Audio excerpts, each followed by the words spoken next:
were born ready, don't you? Hell yeah, my friend. They always say the first time is the best. So welcome to Prescription Punk Rock for the first time. For people that maybe don't recognize your face or voice, who the hell are you, man? Hey, I'll tell you once. I'm telling you one song. And this is Bobby Blitz from Overkill, coming to you from the great state of New Jersey. Fuck yeah. Good to see you, Eric. It's so cool to have you on the show. I repeat myself, huge Overkill fans, always following you guys. Before talking about the new stuff, I'm curious uh, how that crazy ID started up. And back in the days, it was really different in the metal scene. So how was the scene where you started up? Well, I think that it's one of the beauties about the origins of this scene or this subgenre of the scene is that it was happening simultaneously in different places around the world for exactly the same fucking reasons. I mean, if it was it was happening in California, it was based on the new wave of British heavy metal, traditional heavy metal, and the West Coast punk of that particular era. Say the Dead Kennedys, for instance. Well, simultaneously, same shit's happening on the East Coast, except that it's more the New York Dolls versus the Heartbreakers versus the Ramones. And is it happening in Europe? I think so too. So the heavier bands I think have the same elements. So the cool thing again is though there are minute differences, the main elements in this stew are really the same. And it's cool because it took a generation. So, like you mentioned, it's not that everybody trying to rip the idea of others. It was just the frustration, the moment, and what kids wanted to hear: fast music, furious music, and try to push it to another level. So it was really cool to see that, like you mentioned, everywhere in the US and even in Europe, there was people starting band with the same mentality, and when you hit the road you all get together and like crazy thing, man. And everybody sound different when you look at it compared to now where a band succeeds. Sometimes you got 100 band follow that path, but back in the days you have your own identity, your own sound. Well, I think a lot of that is due to the lack of what technology brings us today that we embrace and we take for granted. My social media was shaking hands in 1980. You shake hands, occasionally get a punch in the mouth. Well, you're drinking beer, you're putting up flyers. I think it was harder to copy anything back then. I know people have said, "Oh, you've been here longer than Metallica." I said, "Yeah, but maybe, but we were doing Dead Boys covers and Judas Priest covers. So you put both of them together, and somewhere in there you get a sloppy Overkill. We were doing, we still do the Subhumans. Fuck you. I mean, to this day we've been doing it since we were a cover band. But this was happening again simultaneously, so we weren't there first, but we still had the same idea without knowing what the other idea was. I think that that's really the beauty of it.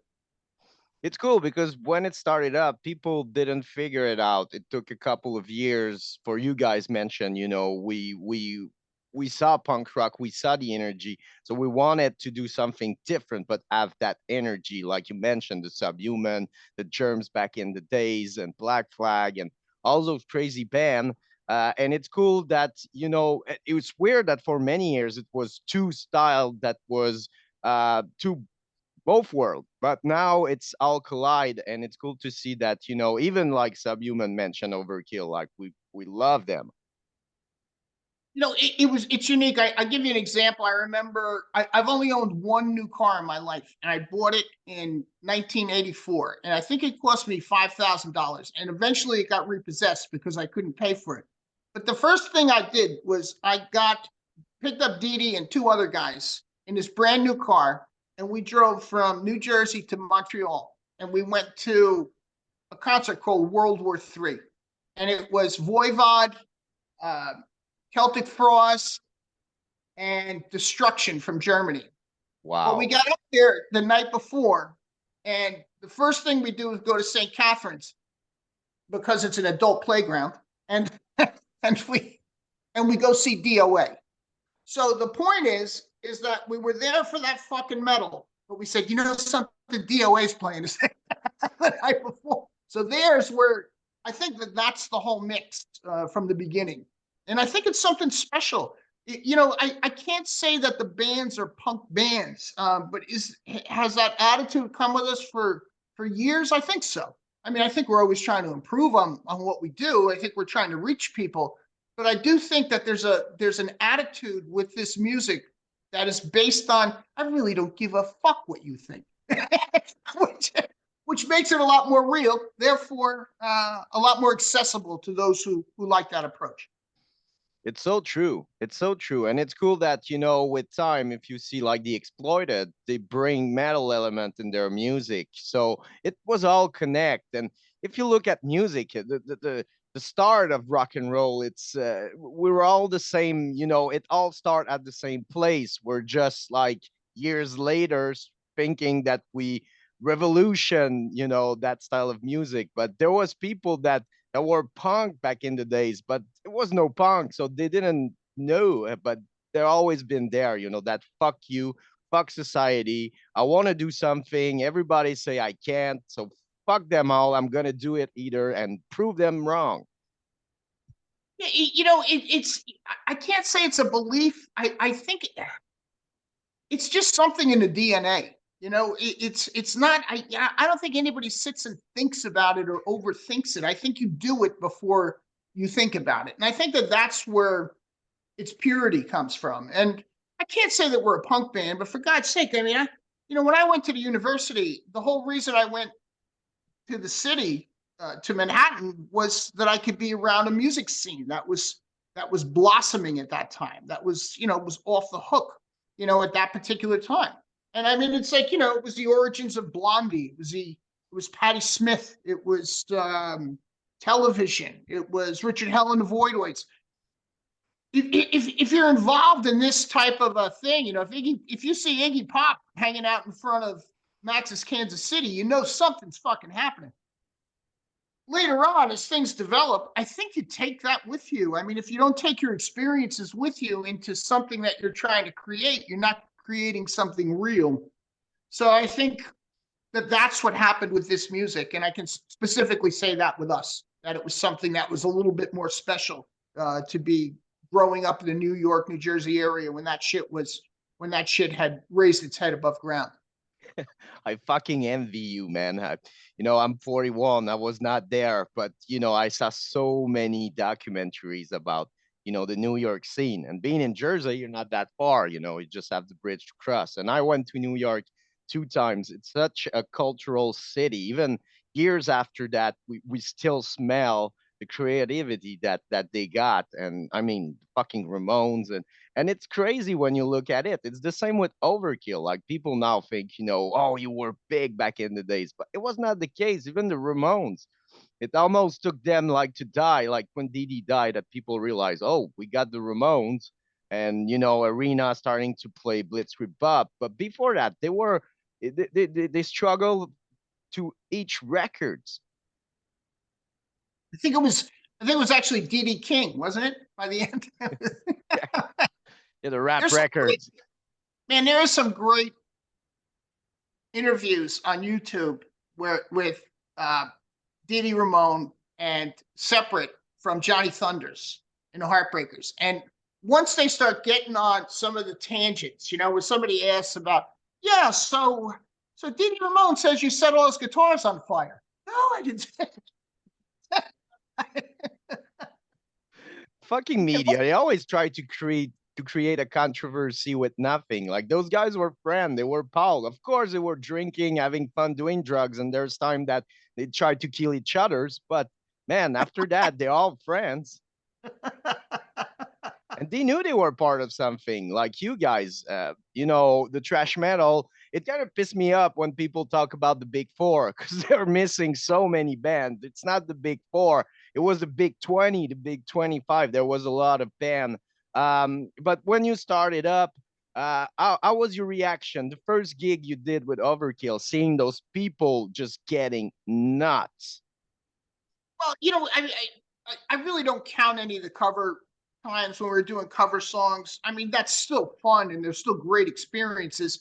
I think that when you do it as a cover band, and maybe we mix one or two originals in there as we're developing, you start getting the fever for kind of for getting high on a stage. I mean, that's really what it is. And if you start adding original material to that fever, you get higher and higher, and eventually you're doing all your own material. And I think really the first gig where I felt that high was we got we were always trying to get in a club in Brooklyn, New York called L'Amour. And it was called the rock capital, et cetera. And thrash was starting to move in that direction, to get into those bigger clubs. And there was a Canadian band coming down called Exciter. I think they had a record out at the time called Heavy Metal Maniac, and they got caught in a snowstorm and couldn't come down, couldn't make it all the way down what was called the Thruway. And we got a call that you want the gig, be here in an hour. Well, we were all there in an hour, and that was the start of it. So that was the first high, that it was like, oh my God, we're doing all original songs in this club that we're trying to get into. Well, the biggest high, not the first. So from there, it kind of grew, and I've really been chasing that since the beginning. That's really the motivation for, I suppose, why I do this. I mean, I love working in the studio. I love writing songs with Dee Dee. But the real thing, the danger to me, the dangerous element is standing in front of people. Because of course you think you know what's going to happen, but it's still real. So there's always that possibility that you're wrong and something may happen that is a little bit more dangerous or risky, or at least feels that way. Yeah, it's kind of surreal for us. When I grew up, I didn't saw that. Even in Quebec, it's kind of way more quiet. In Montreal too, but it's crazy when you think about it because you guys deliver a different show each time, never knowing what's going to happen from your point on stage. And the fans were there and they didn't know what they're going to do with it too. So it was like really exciting because nobody really knew where it's going to be. And then there's blood, there's people flying over the air, and you're like, oh, that's the chaos we wanted to create all those years.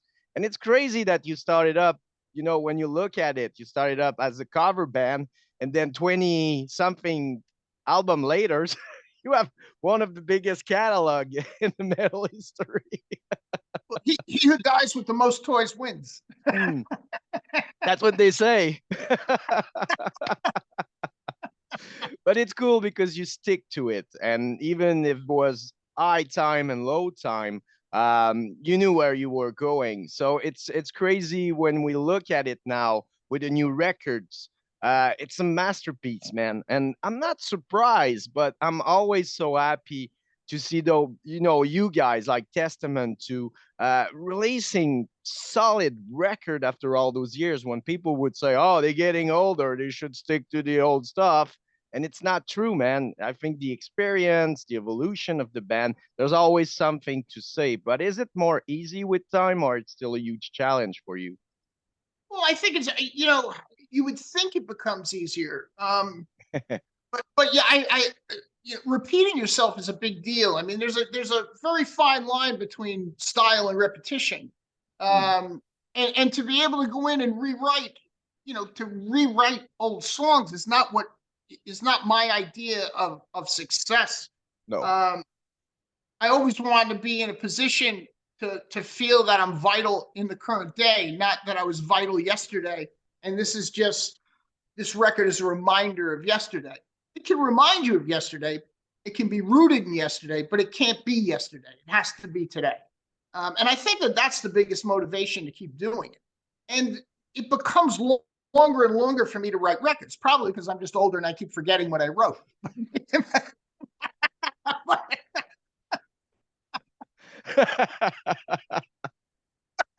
you know what I mean? It's just not, well, you don't know what I mean, but it's just, I have to go over it and over it and over it. And I mean, I'm very lucky to have Dave Linsky in the band because he's like an encyclopedia with regard to a riff or with regard to a vocal line. And a lot of times I'll just do phonetic vocal lines to make sure I can work on those phonetics to make sure they're not the same. And I'll send it to him and I'll go, and no, 19. Damn. Shit, I thought it was new.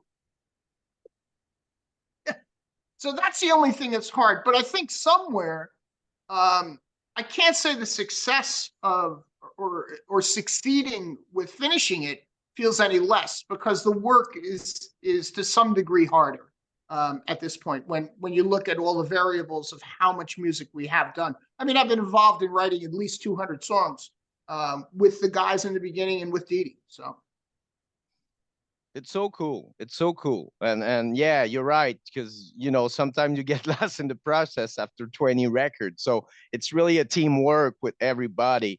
And yeah, man, the new record is amazing. People will freak out because the song and the quality are still accurate. And that's the thing. I'm sure that you want to Overkill to be still accurate, not being one of those band of the past that it's cute to see with nostalgia. You're still accurate and you still deliver things. And even like the words are so important, man. You speak for a lot of people. well, I think, when it comes to words, and that's a big part of my contribution to that, words and melody lines, whatever harmonies come in.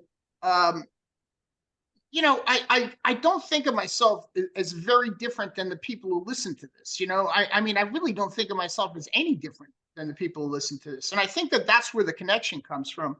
So, though it may be hard to not repeat oneself, I think when topic comes along, even if that topic is ambiguous, it's about what I'm going through or had gone through between writing records. And I think a lot of people identify to the same shit. There's not a lot of difference in us if we like the same kind of stuff with music. We're touched by it for almost exactly the same reason. You talk to somebody, I mean, I see some of the posters, you talk to somebody who was touched by the Ramones, you're probably touched for the same reason that they're touched, whether that be lyric or music.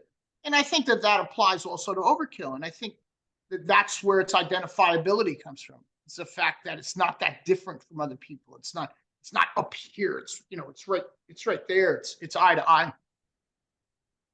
And it was true. That was what I was looking when I was in high school discovering music.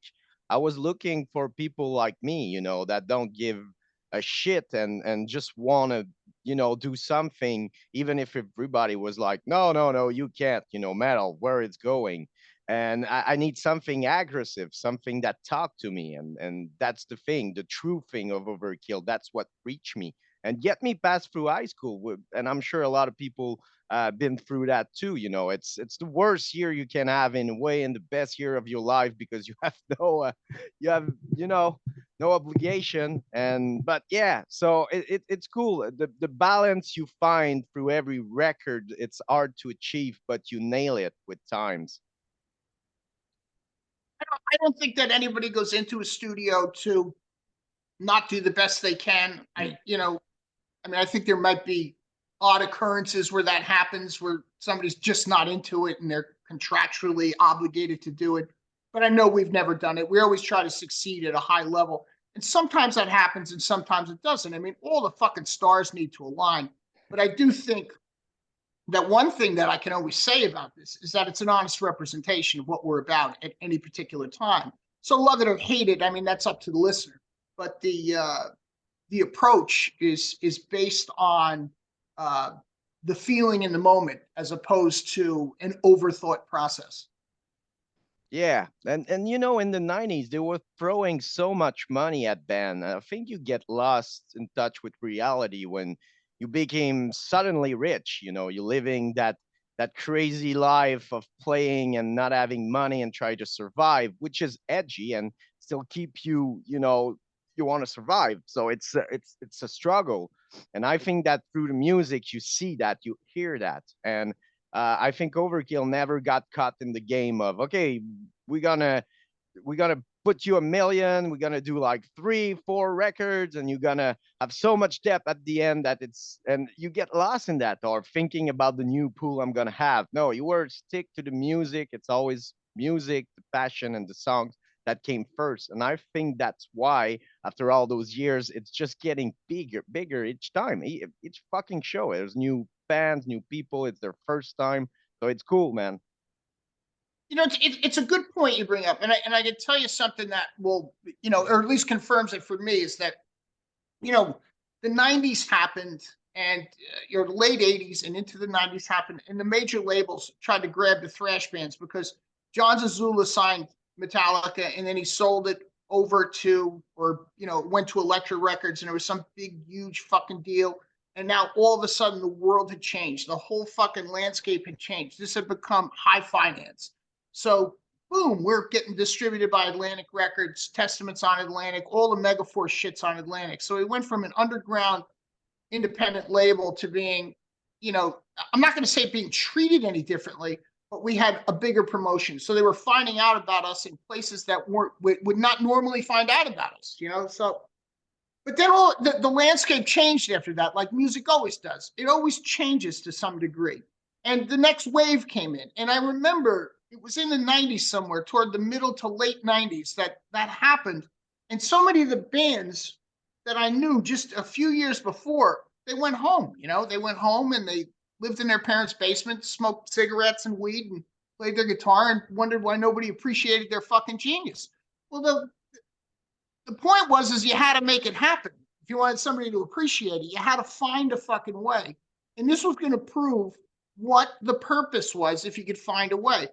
And it's the proudest time of my career because it was the hardest time. It was the time when you had to find those labels that, I just told the guy, it was like, but what happened after Atlantic? I said, well, we found this label in North Carolina, and the fucking guy had some money behind him. And we found out pretty soon later he was going to have the Iron Maiden money behind it. So it was going to be something that was valuable. And I got in my fucking car and I drove from New Jersey to North Carolina. It was about 10 and a half hours. And I put the fucking demo on his desk. And I said, we want to be on your label. Who are you? I'm in Overkill. Oh, I've been meaning to talk to you. Well, the point is that it's about getting it done. It's not about when it's easy. It's about when it's hard that makes it valuable. So I think that, again, that's why that's probably one of the more proud moments or times in my life was when it wasn't easy, but that it was harder to do. But hey, we were ready. We were ready to do it. We managed ourselves through that whole time, and it was good results. Yes, yes, and you're right. I think that the new generation will have a hard time with that because everything is accessible and easy.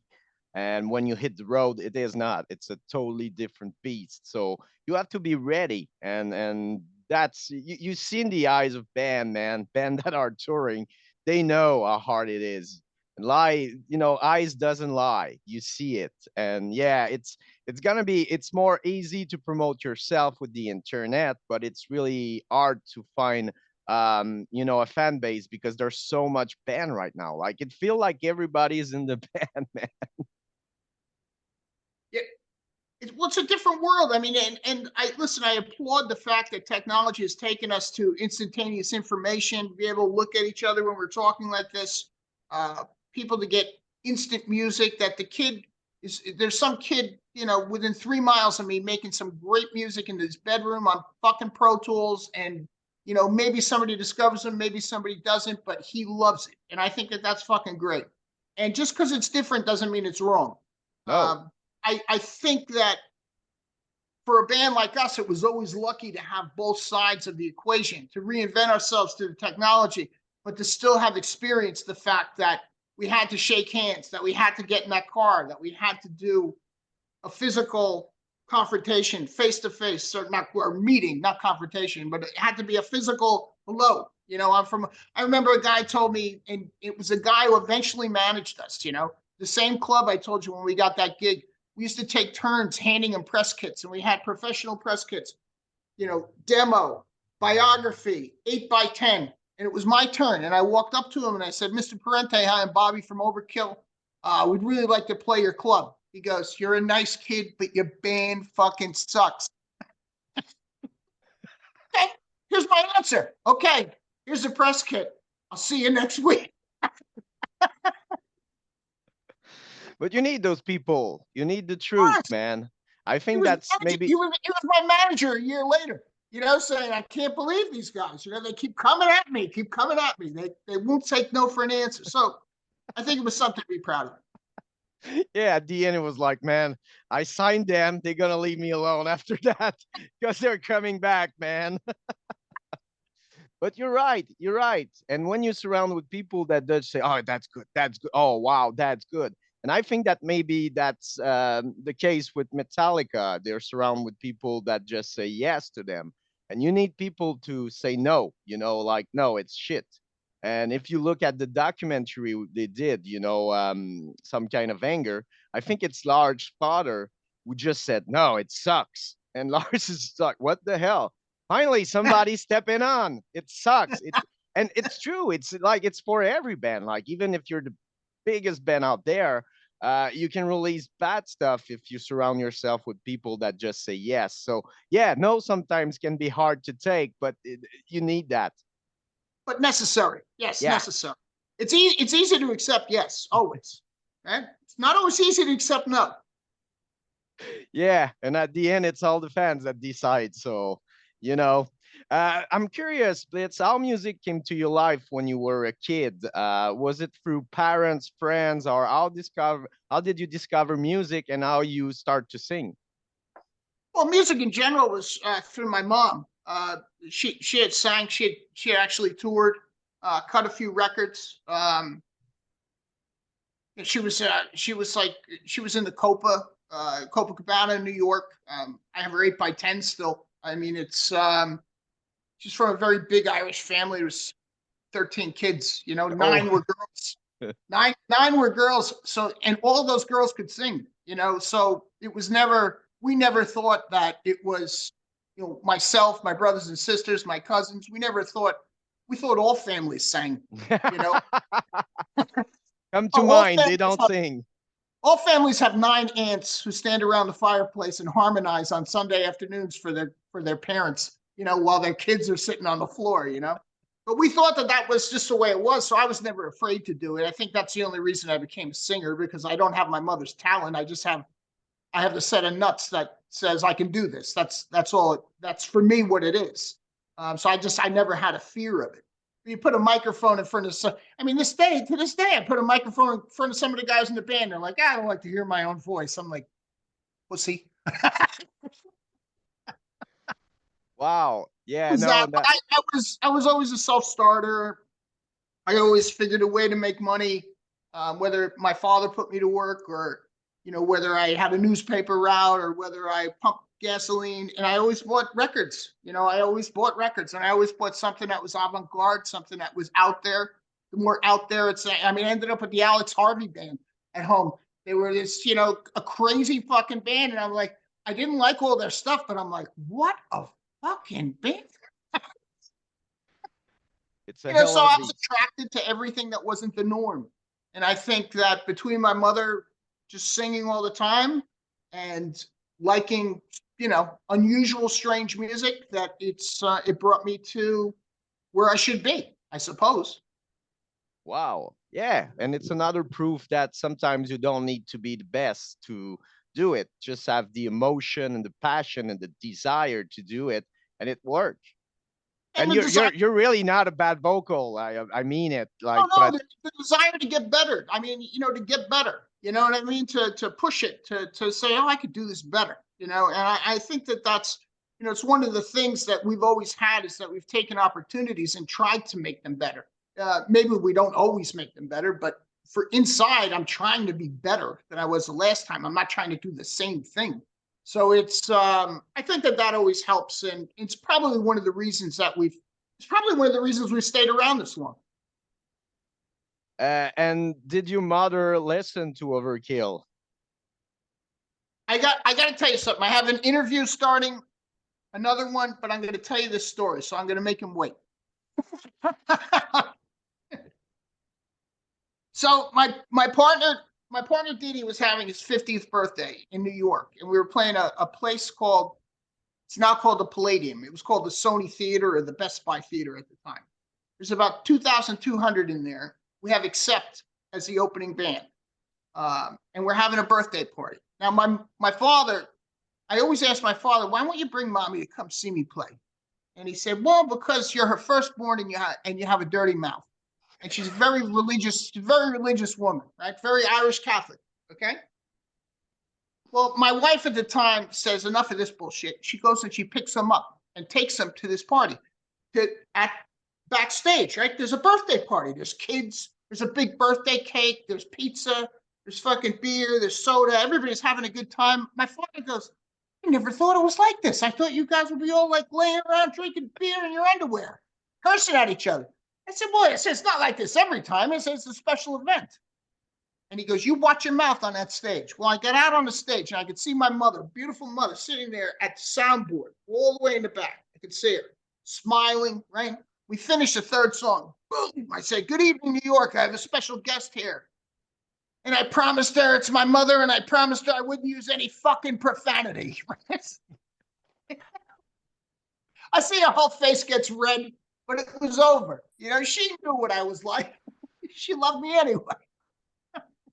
That's amazing. Blitz, the new record that's out on Nuclear Blast since April. People go grab it fucking now and go see them. If you don't have a music budget, no money, we feel you. We know. Just learn the songs. It's everywhere on every music platform. You're amazing. We're going to wait for you in Quebec City and can't wait to see you and shake hand in person, man. You're amazing, Blitz. Thank you, bro. It was great talking with you, Eric. Appreciate it. Thank you. Cheers. Au revoir. Bye bye.